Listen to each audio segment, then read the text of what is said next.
ফিলিস্তিনের নিরস্ত্র মুসলমান ইহুদিবাদী ইসরায়েলের বিষ-দাঁত ভেঙে দিয়েছে। বাংলাদেশের 14 কোটি মুসলমান, কাছের হোক দূরের হোক, যেই অপশক্তি আমার স্বাধীনতায় হাত দিতে চাইবে তার কালো হাত ভেঙে টুকরা টুকরা করে দেওয়া হবে। আমার সবুজ লাল পতাকার দিকে চোখ তুলে যে তাকাবে, বাংলার বীর জনতা ওই চক্ষু বের করে দেবে ইনশাআল্লাহ।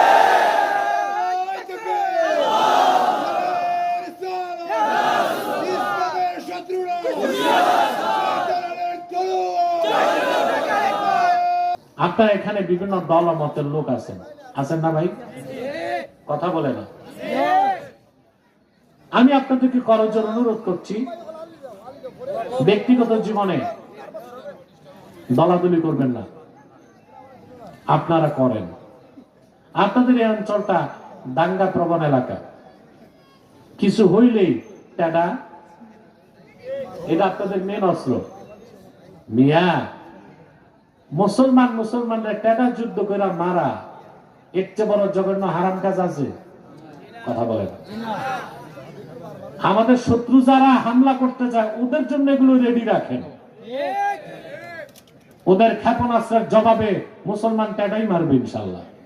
ওদের ক্ষেপণাস্ত্রের চেয়ে বেশি শক্তিশালী হয়ে অত্যাচারী জালেমদের সিনাকে ঝাঁঝরা করে দিবে। মারামারি করবেন না, অন্যায় ভাবে মানুষকে মারবেন না। আপনি যদি মানুষের গায়ে হাত তুলেন, মানুষের রক্তপাত ঘটান, আপনি যত বড় ইবাদত গুজার হন, নামাজি হন, ওই লোকটা মাফ করার আগ পর্যন্ত আপনার কোনো নাজাত নাই। আমি আপনাদেরকে যে বিষয়টি বলবো, আপনার বিভিন্ন দল ও মতের লোক আছেন, আমার করজোড়ে অনুরোধ, দলাদলি করবেন না, মাসলাক নিয়ে ঝগড়া করবেন না। মাসলাক যার যার, ছেড়ে বলতে হবে, মাসলাক যার যার, ইসলাম সবার। এর মানে কি, আমার মাসলাক আমি কিয়ামত তক ধরে রাখবো, তোমারটা তুমি ধরে রাখবা। দ্বীনের মৌলিক স্বার্থে আমরা এক হয়ে যাব। তিনটি স্বার্থে আমরা এক হয়ে যাব। কয়টা? ইসলামের সুমহান স্বার্থ রক্ষায় আমরা ঐক্যবদ্ধ হয়ে যাব। মুসলমানদের মৌলিক দাবি আদায় আমরা ঐক্যবদ্ধ হয়ে যাব। আর বাংলাদেশের স্বাধীনতা রক্ষায় আমরা এক হয়ে যাব। দুনিয়ার কোন পরাশক্তি নাই আমাদের স্বাধীনতায় হাত দিতে পারে। ফিলিস্তিনের নিরস্ত্র মুসলমান ইহুদিবাদী ইসরায়েলের বিষ-দাঁত ভেঙে দিয়েছে। বাংলাদেশের 14 কোটি মুসলমান, কাছের হোক দূরের হোক, যেই অপশক্তি আমার স্বাধীনতায় হাত দিতে চাইবে তার কালো হাত ভেঙে টুকরা টুকরা করে দেওয়া হবে। আমার সবুজ লাল পতাকার দিকে চোখ তুলে যে তাকাবে, বাংলার বীর জনতা ওই চক্ষু বের করে দেবে ইনশাআল্লাহ।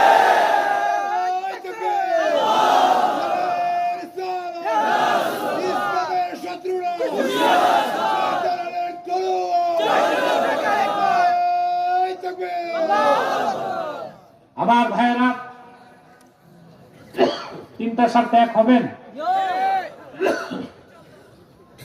আমাদের এই তিনটি স্বার্থের বিরুদ্ধে কাজ করতেছে বাংলাদেশে তিনটি অমুসলিম সম্প্রদায়।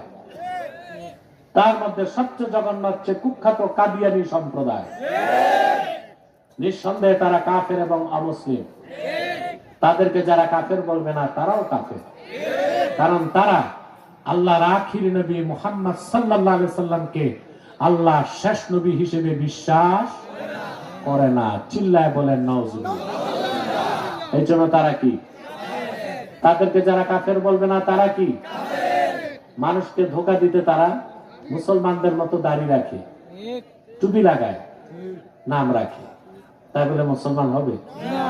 আরে ভাই, দাড়ি রাখলেই যদি কেউ মুসলমান হতে পারতো তো রবীন্দ্রনাথ ঠাকুরের চেয়ে বড় মুসলমান কে হইত? সে কি মুসলিম ছিল না অমুসলিম? টুপি লাগালে মুসলমান হওয়া যায়?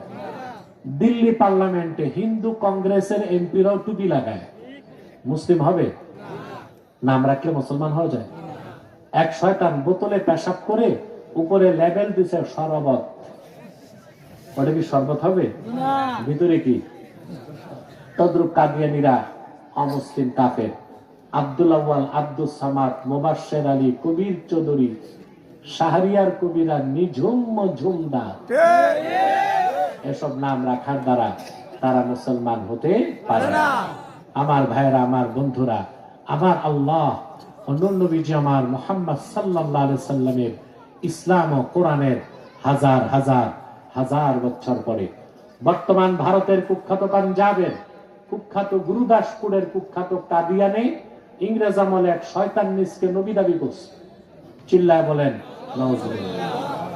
ও শয়তানটার নাম রেখেছিল তার বাপ মির্জা গোলাম আহমদ কাদিয়ানী। সাবধান, তাকে গোলাম আহমদ বলা যাবে না, কারণ গোলাম আহমদ অর্থ আহমদ এর গোলাম।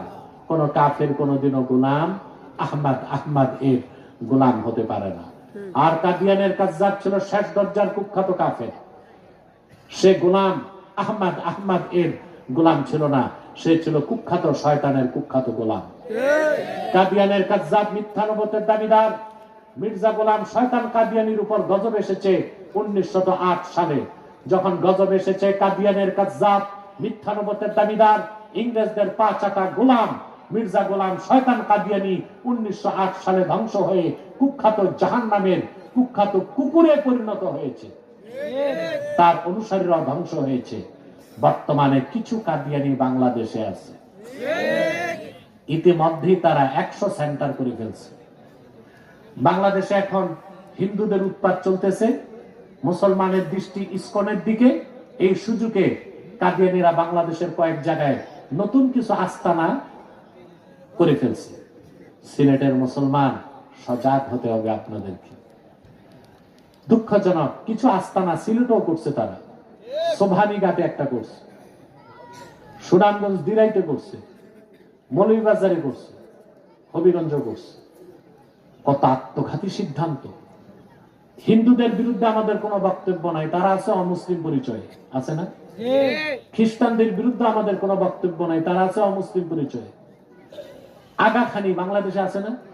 ওদের বিরুদ্ধে আমরা মিছিল করি কেন? ওরা আছে অমুসলিম পরিচয়।